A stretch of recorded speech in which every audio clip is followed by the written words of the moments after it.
Alam mo kanina ka pa hanggang elevator. Ano bang problema mo? Sabi mo pagod ako, ibigay ka ba? Ba't mo ako sinisigawan?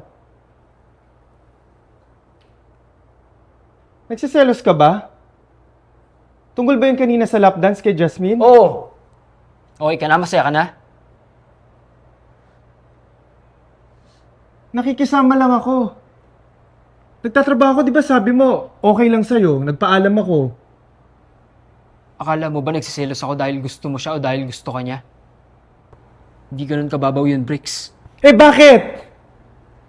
Ano? Nagsiselos ako sa'yo dahil nagagawa mo sa kanya yung mga bagay na hindi ko na pwedeng gawin. Naging malapit kayo ng ganong kadali. Nahahawakan mo siya ng walang issue. Eh ako, hindi. Kasi may history kami. May mali siya. Ex ko siya at nasaktan ko siya. Ikaw, malinis. Wala kang bagahe. Nakakainggit. At isa pa, bakit naman kita pagsiselosan? Eh binabayaran lang kita. Pasensya na, sir.